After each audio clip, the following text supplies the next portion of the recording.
إن الحمد لله نحمده ونستعينه ونستغفره ونعوذ بالله من شرور أنفسنا ومن سيئات أعمالنا من يهده الله فلا مضل له ومن يضلل فلا هادي له أشهد أن لا إله إلا الله وحده لا شريك له وأشهد أن محمدًا عبده ورسوله أما بعد فإن خير الحديث كتاب الله وخير الهدي هدي محمد صلى الله عليه وسلم وشر الأمور محدثاتها وكل محدثة بدعة وكل بدعة ضلالة وكل ضلالة في النار.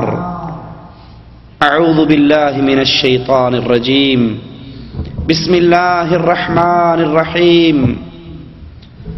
قل تعالوا أتل ما حرم ربكم عليكم ألا تشركوا به شيئا وبالوالدين إحسانا ولا تقتلوا أولادكم من إملاق نحن نرزقكم وإياهم ولا تقربوا الفواحش ما ظهر منها وما بطن ولا تقتلوا النفس التي حرم الله إلا بالحق ذلكم وصاكم به لعلكم تعقلون ولا تقربوا مال اليتيم إلا بالتي هي أحسن حتى يبلغ أشده وأوفوا الكيل والميزان بالقسط لا نكلف نفسا إلا وسعها وَإِذَا قُلْتُمْ فَاعْدِلُوا وَلَوْ كَانَ ذَا قُرْبَى وَبِعَهْدِ اللَّهِ أَوْفُوا ذَلِكُمْ وَصَّاكُمْ بِهِ لَعَلَّكُمْ تَذَكَّرُونَ وَأَنَّ هَذَا صِرَاطِي مُسْتَقِيمًا فَاتَّبِعُوهُ وَلَا تَتَّبِعُوا السُّبُلَ فَتَفَرَّقَ بِكُمْ عَنْ سَبِيلِهِ ذَلِكُمْ وَصَّاكُمْ بِهِ لَعَلَّكُمْ تَتَّقُونَ.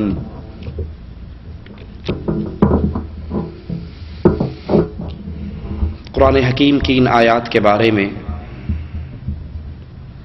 عبداللہ ابن مسعود رضی اللہ عنہ وارضاہ فرماتے ہیں: من اراد ان ينظر الى وصیۃ محمد صلی اللہ علیہ وسلم، جو چاہتا ہے امام الانبیاء، امام اعظم، قائد اعظم محمد کریم صلی اللہ علیہ وسلم کی وصیت کو پڑھے، وصیت کو دیکھے، وہ مالک عز و جل کے قرآن کی ان آیات کی تلاوت کر لے. یہ 10 جامع وصیتیں ہیں جو مالک عز و جل نے آپ کی اور میری ہدایت کے لیے اپنے کلام میں اتاری ہیں. حدیث میں آتا ہے ابن مسعود رسول اللہ صلی اللہ علیہ وسلم سے سوال کرتے ہیں: اے اللہ کے نبی علیہ الصلاۃ والسلام، سب سے بڑا گناہ کیا ہے؟ اللہ کے نبی علیہ الصلاۃ والسلام فرماتے ہیں: ان تجعل للہ ندا وہو خلقک. سب سے بڑا گناہ یہ ہے تو اللہ عز و جل کا شریک بنائے حالانکہ اسی اللہ نے تجھے پیدا کیا ہے. صحابی پوچھتے ہیں: اس کے بعد کون سا ہے یا رسول اللہ صلی اللہ علیہ وسلم؟ اس کے بعد کون سا گناہ ہے؟ پیارے حبیب علیہ الصلاۃ والسلام فرماتے ہیں: ان تقتل ولدک، تو اپنے بیٹے کو قتل کرے، اپنے بیٹے کو مار ڈالے اس ڈر میں کہ کل کو یہ میرے ساتھ ہی کھانا کھائے گا، یہ میرے کھانے میں سے حصہ مانگے گا، میرا رزق پہلے ہی تھوڑا ہے، میری تنخواہ پہلے ہی کم ہے، بچے زیادہ ہو جائیں گے، یہ حصہ مانگنا شروع کر دیں گے، تو اس ڈر کی وجہ سے اسے قتل کر دے، یہ بہت بڑا گناہ ہے. صحابی کہتے ہیں: اس کے بعد کون سا گناہ ہے؟ رسول اللہ صلی اللہ علیہ وسلم فرماتے ہیں کہ تو اپنے پڑوسی کی بیوی سے زنا کرے. یہ بہت بڑا گناہ ہے. زنا ویسے ہی بہت بڑا گناہ ہے، لیکن جب یہ پڑوسی کی بیوی سے ہو تو اس کی شدت اور حدت اور بڑھ جاتی ہے. تو آئیے قرآن حکیم کی ان آیات پہ غور کریں. مالک عز و جل فرماتا ہے قل تعالوا، اے نبی ان سے کہو آؤ، اتلو ما حرم ربکم علیکم، میں تمہیں بتاؤں تمہارے اللہ نے تم پہ کن کن کاموں کو حرام کیا ہے. وہ کون کون سے اعمال ہیں جن کو اللہ عز و جل نے حرام قرار دے دیا ہے. اس میں سب سے پہلا عمل قرآن حکیم بتا رہا ہے اللہ تشرکوا بہ شیئا.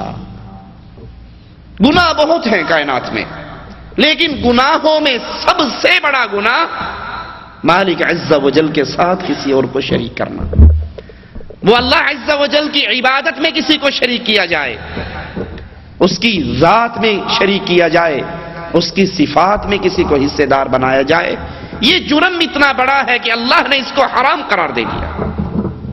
اور افسوس یہ جتنا بڑا گناہ ہے، آج مسلمان کلمہ پڑھ کر اتنے ہی اس کے اندر گرفتار ہو چکے ہیں. یہ مسجدیں جو اللہ کا گھر ہیں، یہ مسجدیں جو اللہ کی وحدانیت کے آوازیں بلند کرنے کے لیے بنتی ہیں، آج انہی مسجدوں سے شرک کی دعوت پھیلتی ہے.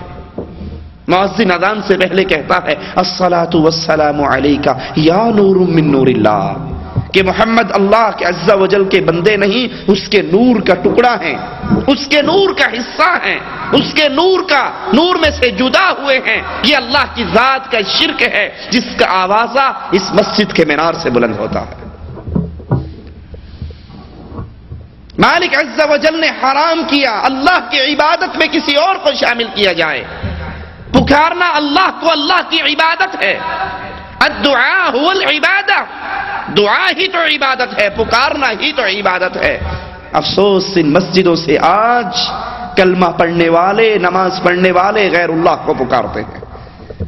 تقریر ہوتی ہے، نعرہ رسالت یا رسول اللہ کے نعرے نہیں لگتے، نعرہ حیدری یا علی کے نعرے نہیں لگتے، نعرہ غوثیہ یا غوث اعظم کے نعرے نہیں لگتے. یہ سب سے بڑا حرام عمل ہے اللہ تشرکوا بہ شیئا، کہ تم اللہ عز و جل کے ساتھ کسی اور کو شریک ٹھہراؤ. یہی جرم یہودیوں نے کیا، یہی جرم عیسائیوں نے کیا. سابقہ امتیں یہ جرم کر کے برباد ہو گئی. اور آج کڑوی بات ہے لیکن حق کڑوا ہوا کرتا ہے. یہ امت مسلمہ، یہ امت محمدیہ پوری دنیا کے خطے میں کونے کونے میں ذلیل ہو رہی ہے. اس کی ذلت کی ایک وجہ ہے کہ یہ اپنے رب کی عبادت میں غیروں کو شریک ٹھہراتی ہے. کوئی علاقہ دیکھ لو، کہیں ہندوؤں سے مار کھا رہے ہیں، کہیں یہودیوں سے مار کھا رہے ہیں، کہیں عیسائیوں سے مار کھا رہے ہیں، کہیں کوئی قوم ہمیں مار رہی ہے، کہیں کوئی قوم. ذلت کی وجہ کیا ہے؟ یہ نہیں کہ ہم تھوڑے ہیں، یہ نہیں کہ ہمارے پاس طاقت نہیں ہے، یہ نہیں کہ ہمارے پاس مال نہیں ہے. جتنے امیر مسلمان ہیں شاید ہی کوئی ہو. وجہ کیا ہے؟ سب کچھ ہوتے ہوئے امت مار کیوں کھا رہی ہے؟ کیونکہ امت اللہ کی عبادت میں غیروں کو شریک ٹھہراتی ہے. اور افسوس وہ یہ عمل شرک کے نام پہ نہیں کرتی، ایمان کے نام پہ کرتی ہے. شرک کو اصل اسلام سمجھ لیا گیا ہے. آج اگر کسی کو دعوت دو یہ قبروں کی پوجا، یہ قبروں پہ سجدے، یہ مردوں کو پکارنا یہ حرام ہے، وہ کہتے ہیں یہ مجنون ہے، یہ وہابی ہے، یہ پاگل ہے. اصل دعوت انبیاء کی دعوت، توحید کی دعوت آج اس کو دینے والے پاگل اور مجنون کے نام سے جانے جاتے ہیں. اور میرے پیارے حبیب جناب محمد کریم صلی اللہ علیہ وسلم نے بتایا تھا ایک وقت آئے گا بدأ الاسلام غریبا فسيعود كما بدأ. ایک وقت آئے گا کہ اسلام جس طرح غربت سے شروع ہوا تھا غربت میں لوٹ کر رہے گا. فطوبى للغرباء، اے غریبوں تمہارے لیے مبارکباد ہے. اللهم اجعلنا منهم ومعهم. اسلام غربت سے چلا، چچا نے کہا یہ پاگل ہے، چچا بات ماننے کے لیے تیار نہیں، ابو جہل ماننے کے لیے تیار نہیں، ابو لہب ماننے کے لیے تیار نہیں۔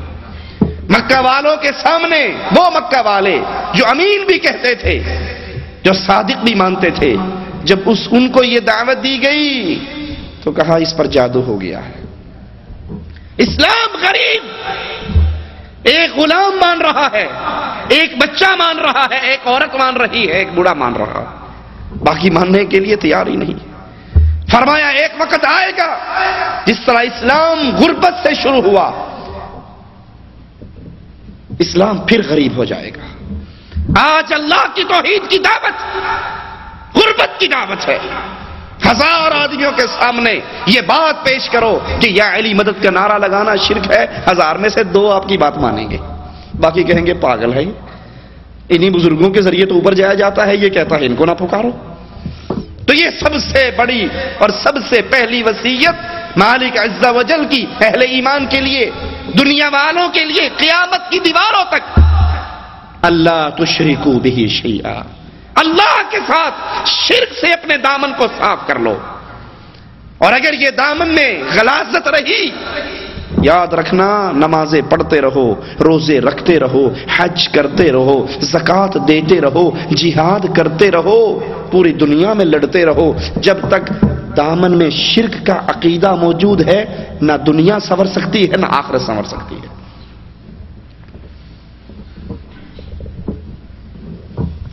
اور جب یہ توحید خالص ہو جاتی ہے، شرک نکل جاتا ہے، تو مالک کا اعلان ہے کم من فئۃ قلیلہ غلبت فئۃ کثیرہ، کتنے ہی تھوڑے تھوڑوں کو اٹھاتا ہوں اور زیادہ لوگوں پہ حاوی کر دیتا ہوں۔ وہ غلبہ نصیب کیسے ہوتا ہے؟ اللہ پر ایمان کی صورت میں، عقیدہ توحید کی صورت میں۔ تو سب سے پہلی دعوت کو یاد کیجئے، شرک کو سمجھیے۔ کتاب التوحید کی دعوت میں ہر بھائی کو دوں گا، ہر بھائی شیخ الاسلام محمد بن عبد الوہاب نجدی رحمت اللہ علیہ کی کتاب التوحید کو خریدے، اس کو پڑھے، اپنے گھر والوں کو پڑھائے۔ شرک شیطان اس کے ذریعے سب سے پہلا وار کرتا ہے۔ وہ بڑا عجیب مشہور لطیفہ ہے، کسی نے اینک اتاری اور راستے میں رکھ کر بیٹھ گیا، گزرنے والا گزرا، اس کے پاؤں کی ٹھوکر لگی، اینک ٹوٹ گئی۔ اس نے کہا یار غلطی ہوگی، معاف کرنا بھائی، تیری اینک میری پاؤں کی ٹھوکر سے ٹوٹی ہے۔ کہا ادھر آؤ، تم دیوبندی تو نہیں ہو؟ بڑا حیران کہ اینک ٹوٹنے سے اس نے کیسے پہچان لیا میں دیوبندی ہوں؟ کہا ہوں تو دیوبندی، لیکن تو نے کیسے پہچانا؟ کہا کوئی بریلوی ہوتا وہ اینک ٹھیک کروا کے جاتا، پیسے دے کر جاتا، معافی مانگ کر جاتا، اور اگر کوئی وہابی ہوتا کہتا بے وقوف یہ رکھنے کی جگہ ہے، اٹھا اپنی اینک پرے کر، وہ توڑ کے بھی جاتا تو سنا کر بھی جاتا۔ شیطان کا پہلا وار انسان کے اوپر سب سے پہلے عقیدہ توحید میں ہوتا ہے۔ جب انسان شرک میں داخل ہو جائے، پھر شیطان کو کوئی ضرورت نہیں کہ اس کا اخلاق خراب کرے، اس کا کردار خراب کرے، اس کے معاملات خراب کرے۔ کیوں؟ جب وہ شرک کروا لیتا ہے، بے پرواہ ہو جاتا ہے کہ جتنے مرضی چلے لگا لے، جتنے مرضی عمرے کر لے، جتنے مرضی روزے کر لے، جب مرے گا سیدھا جہنم میں داخل ہوگا۔ تو سب سے بڑی بیماری شرک کی بیماری ہے۔ اس کو پڑھیے، اس کو سمجھیے، اس کے لیے وقت نکالیے، اپنے گھر والوں کو پڑھائیے، اور پھر اس دعوت کو لے کر ہر گلی اور کوچے میں پہنچ جائیے کہ لوگوں، اللہ کا پہلا حق یہ ہے اللہ تشرکو بہ شیئا، اللہ کے ساتھ شرک نہ کرو۔ دوسری وصیت، اور یاد کر لیجئے، جب بھی اللہ کی عبادت کے بعد مالک نے کسی چیز کو بیان کیا ہے وَبِالْوَالِدَيْنِ إِحْسَانًا، جہاں اللہ کا حق ہے، اللہ کے حق کے فوراً بعد مالک اکثر مقامات میں قرآن حکیم میں والدین کا حق بیان کرتا ہے۔ وَقَضَىٰ رَبُّكَ أَلَّا تَعْبُدُوا إِلَّا إِيَّاهُ وَبِالْوَالِدَيْنِ إِحْسَانًا، یہ اللہ کا فیصلہ ہے، عبادت صرف اللہ کی ہوگی، سجدہ صرف اللہ کے لیے ہوگا، طواف عبادت ہے بیت اللہ میں جا کر، بیت اللہ کا صرف اللہ کے لیے ہوگا، نظر صرف اللہ کے لیے، نیاز صرف اللہ کے لیے، محبت، خوف، توکل، بھروسہ، امید، یہ سب اللہ کے لیے۔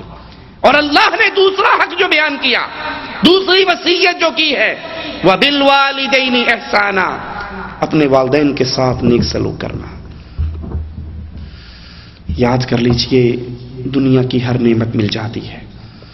بیوی نہیں ٹھیک طلاق دے دو گے اور نکاح ہو جائے گا.